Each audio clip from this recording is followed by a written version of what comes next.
Hi you guys, this is part two. Basically I had to put it to parts because the video will be so long, like an hour or more. So this is the second part of the doctor talking to me. Now this is the very most important part if you guys want to get the sleeve done like I am. So pay close attention and continue to watch, and I'll see you guys in the next video. Love you guys. Be sure to thumbs up and share for more of these videos. Bye. Hey guys, overall everything went good. I'm thinking about doing this video in two parts for you guys. So I think this will be the intro for the second part if you get the second part of the video. So therefore there'll be two parts to this video of my whole entire consultation. Because it lasted like 2 hours. Well, not actually 2 hours because I had to do some paperwork itself. And then I went back there. So I was about there like a good hour and some. You know, he has a lot of information. You ask whatever you want to ask, he will answer it for you. Yes, he did make me feel comfortable. I didn't feel like I was being rushed. I didn't feel like, like getting no eerie feeling type of like that. I got like a really good positive vibe from him. And so yes, if I continue to proceed to do this, he's going to be the surgeon. He scared me a little bit by little things he was talking about like how the procedure is going to go, and you guys know I'm afraid of the anesthesia, but it'll be fine. It'll be fine. And then yeah, so this is forever. This is not like the lap band. Harmony, your seatbelt better be on. Not like the lap band where they can, revert it. But hey.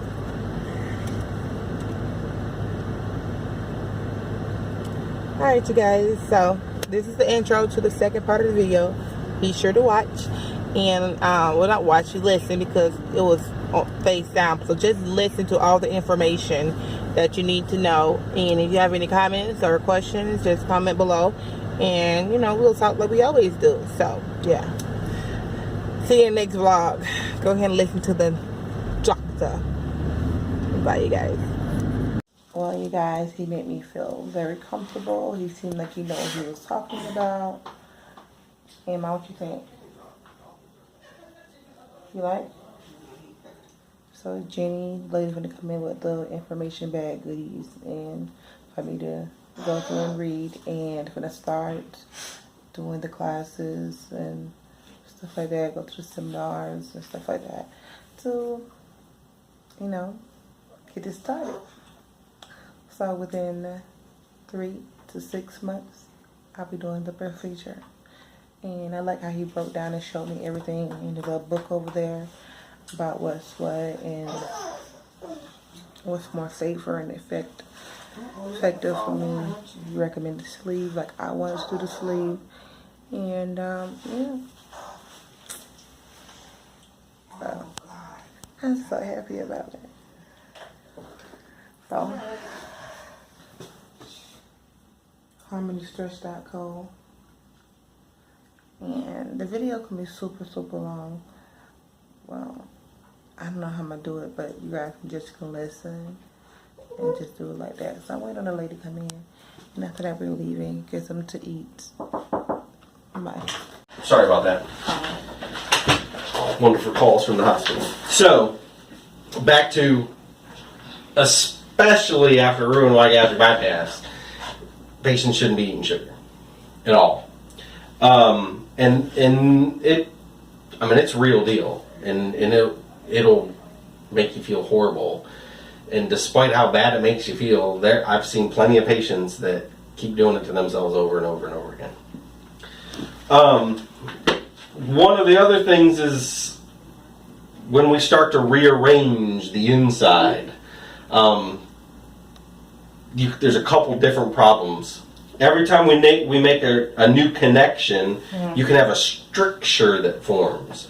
So some scar tissue can make an opening that, at the time of surgery, an opening that's this big.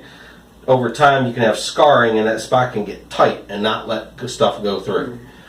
Stricture up here is not the end of the world. Most of the time, a gastroenterologist can go down with a little camera, blow up a balloon, stretch it open, and not have an issue. But if you develop a stricture down here, it's a reoperation every time.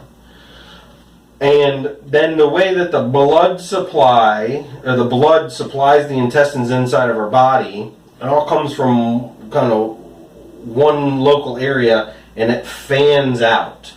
Well, in order to rearrange this, we have to kind of cut through that area where it fans out, and it creates these potential spaces or openings, and you can have an internal hernia where the rest of your intestines can kind of slide off in there, and then it can choke off the blood supply to that portion of the intestines, and that can die. And that portion of the intestines can die. And again, that's something that always requires a reoperation. So there's real deal kind of big things to follow after a root-and-line gastric bypass. So if I hadn't scared you enough, I'm not really trying to scare you. Yeah, you are. But I'm always,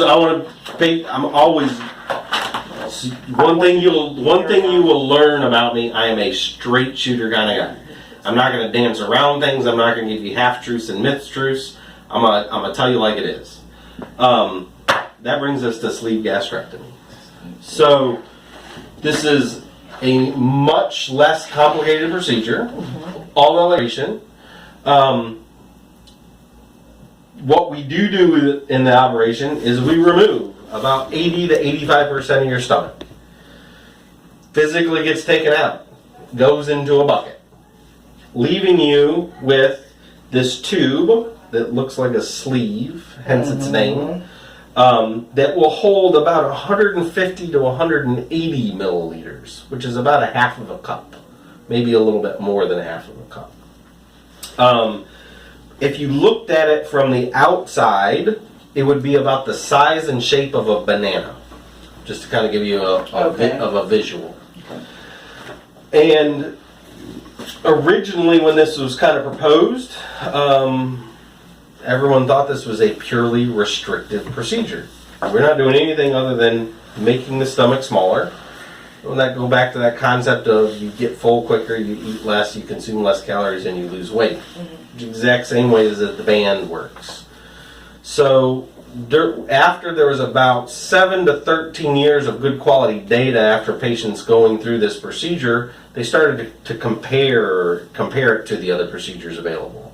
So when they specifically compared this to the band, they found that this was way more effective. And nobody could figure out why it was way more effective. In theory, it should be working the same, so they should be relatively have similar results. They weren't. So that led to a whole bunch of additional research over the last 7 years or so.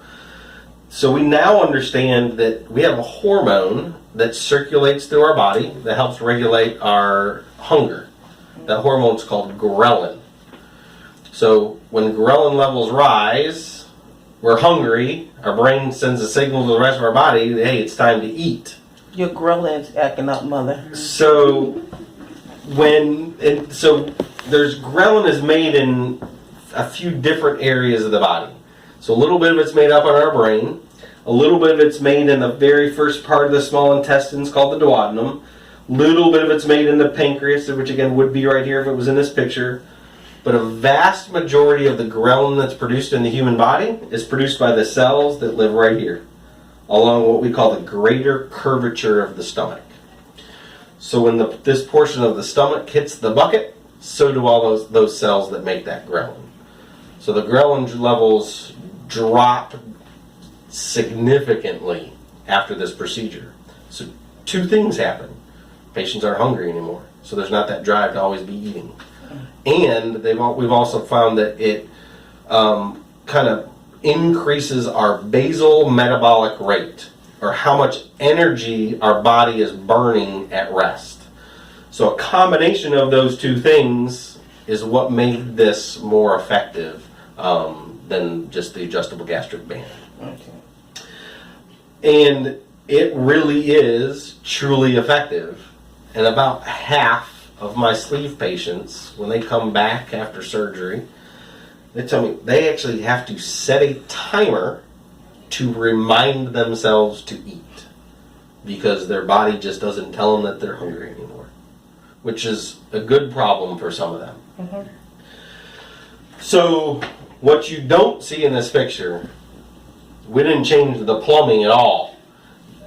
The plumbing is exactly the way that the plumbing was always designed to be. Great, okay. Our pylorus is still intact, and food still goes through exactly the way it's supposed to. So no dumping syndrome, no rearrangement of the intestines, Sure. no internal hernias. There's no abnormal connections, so you won't find any strictures down here that need to be reoperated on. Now there is the potential that you can form a little bit of a stricture in the sleeve itself. And it's from the healing of this staple line. You can kind of get a little dimpling in sometimes.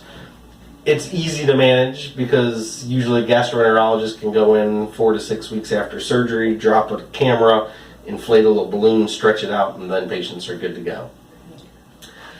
The biggest drawback to a sleeve gastrectomy, it is the only one of the procedures that is not instantly surgically reversible. So you have to be very sure that this is right for you before going through this operation. And that's really any of the bariatric surgeries. The time to realize that this process is not for you is always before surgery, not after surgery. And I'll be the first to admit, this bariatric surgery is not for everyone. It is a permanent lifestyle change. And if you can't accept that permanent lifestyle change, don't do it. You're only going to make yourself miserable. All right? And that's really kind of why the whole workup and the process to get to surgery is so important. And it's not a short process. So a lot of the stuff is dictated by insurance companies. There's certain hoops that they make you jump through before they'll even approve surgery. The longest of which is usually going through nutritional classes. Most insurance companies require 6 months of nutritional classes.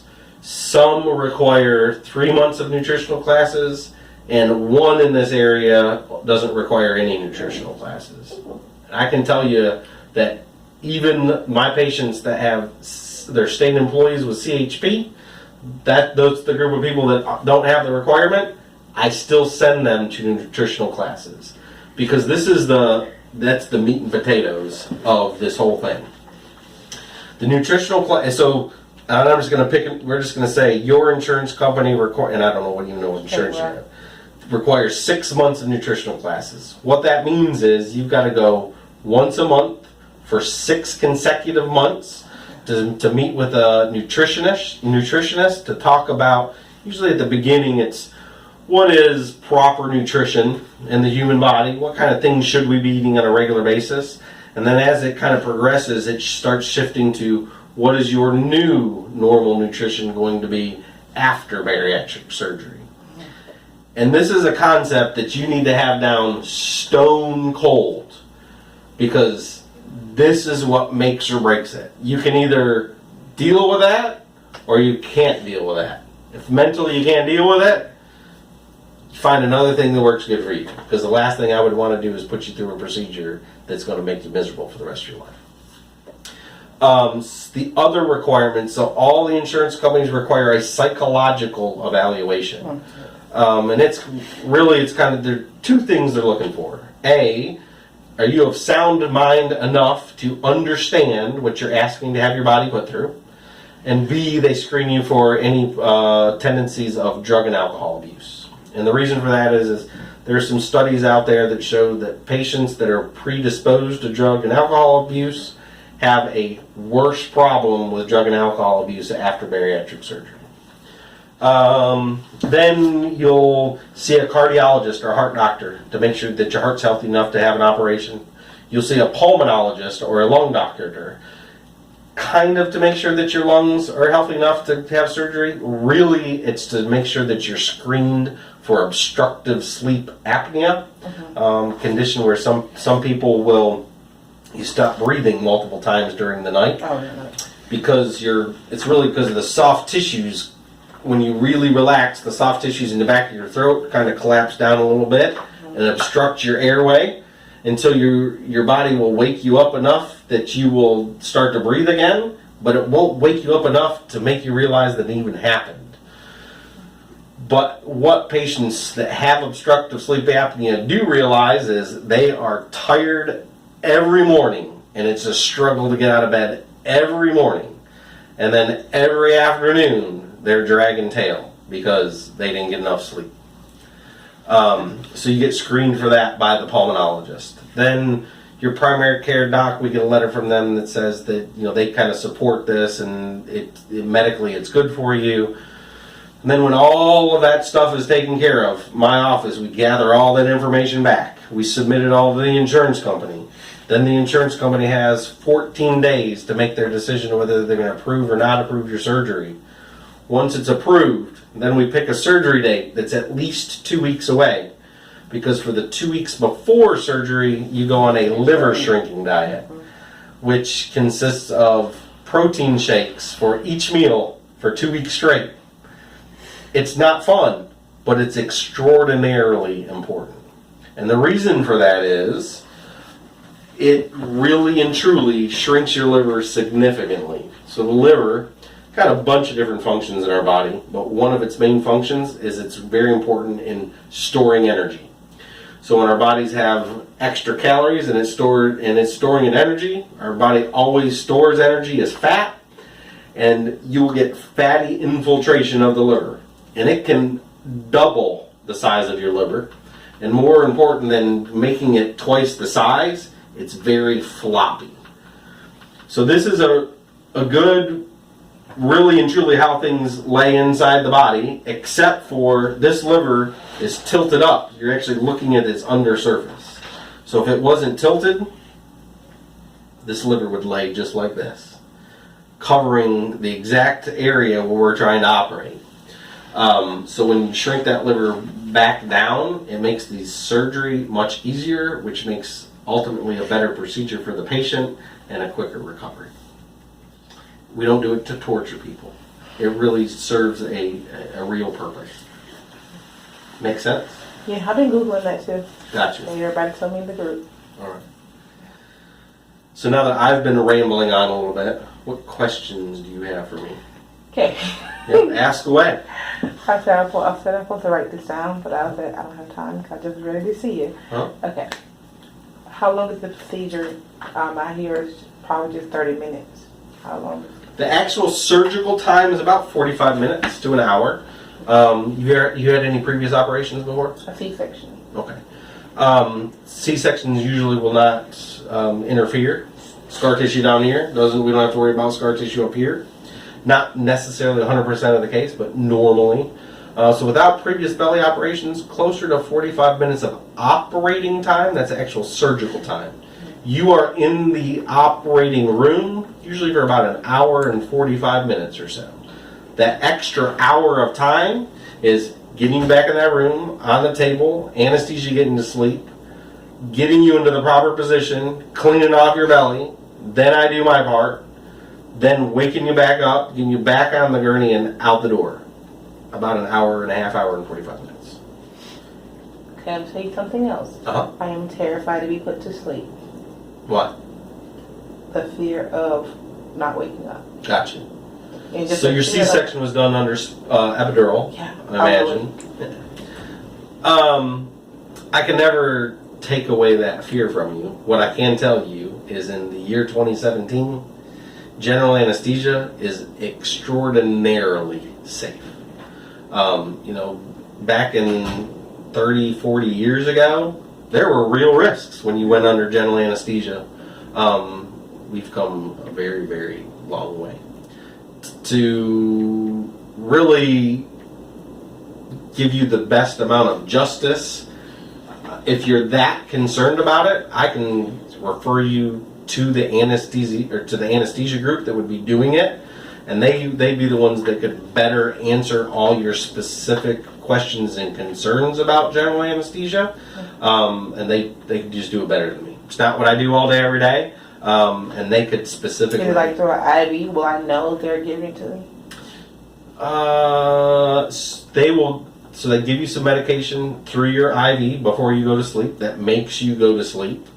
And then while you're asleep, they put a tube down your throat hook you up to a ventilator, and general anesthesia is an inhalational gas. So it's given through the ventilator and into your lungs is how the general anesthesia is. Okay. Now, you're not aware of any of that because Exactly. you're already asleep. Will I be fully asleep? Yeah, there's no way that you would not be fully asleep. Okay. So Have you ever had a patient stories wake of up? patients waking up and all that stuff is extraordinarily rare. So we're talking about less than 0.01% of patients have that problem. It's one of the downfalls of doing a lot of research on your own, especially on the internet. So everyone that has a problem posts their problem on the internet. Everyone that's successful does not post their success on the internet. So you get more negatives than positives. And that's fine. I encourage every one of my patients to do all the research and all the searching that you want. But if you have questions and there's something that you're concerned about, just ask. Call my office and ask. And I can kind of give you the nuts and the bolts of what's real and what's really to be concerned about and what's not. The biggest risk or problem with sleeve gastrectomy, and the biggest concern that we have, is all about a staple line leak. What we don't want is for this staple. We want the staple line to completely heal and no juices to leak out, because that can cause some big problems. And that's really the biggest problem that you will have, that potentially have with the sleeve gastrectomy. Now, what we've done here at this institution is we take many steps to prevent a leak. Starting with the specific stapler I use, because that's how all this is done, is a surgical stapling device that lays 3 rows of staples on either side of the planned incision, so it lays down 3 rows of staples and cuts at the same time. The stapler I use, each row of staples on either side of where it cuts have they're a little bit different height, tapering down to the edge of the tissue. So what that kind of ensures that there's no spot along this entire thing that's too tight or too loose. In addition, I use reinforcement with my staple loads. So the staples actually go through a material that your body absorbs, but acts as a buttress, or gives something for those staples to hold on to so it can't pull out of the tissue. Then, after this is done, I test every one of the sleeves. And you test it like you would test for a leak in a bicycle tire. So the patient gets laid flat. I fill the upper part of your belly with water. I submerge the sleeve under the water. The anesthesiologist inflates air into the sleeve, and I look for the sleeve to expand and look to see if any bubbles come out. If any bubbles come out, it's sewn and taken care of right there on the spot. Then, at the very end of the procedure, I do a second reinforcement by putting a liquid on there called Evaseal, which is a fibrin glue that just allows an extra layer of healing on top of everything. So with all that in place, my leak rate is 0. I've never had a patient have a leak. I've actually never even had a patient where I had to sew it closed.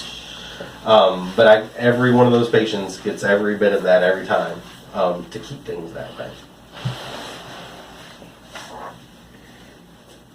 What other questions? So anesthesia is the thing that's your biggest problem. It really is extraordinarily safe. It terrifies me. You take a little nap. When you wake up from that little nap, everything is over with. So, post-operative, right after surgery. Well, not right after. Right after surgery, you go to the recovery room. You're there for about 45 minutes. Well, the initial anesthesia gases are getting out of your system. Then you go right upstairs to your room. Every patient stays at least 1 night after a sleeve gastrectomy. Some patients will stay 2 nights in the hospital after a sleeve gastrectomy.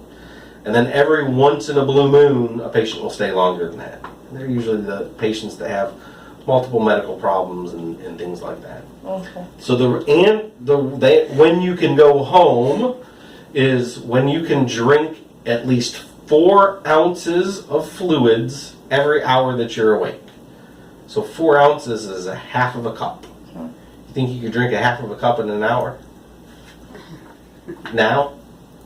Mm-hmm. Yes, it wouldn't be an issue. You could drink a half of a cup in 30 seconds. Right after surgery, a half of a cup is a lot to drink. So right after surgery, so the inside diameter of your stomach is going to be about as round as my finger. After any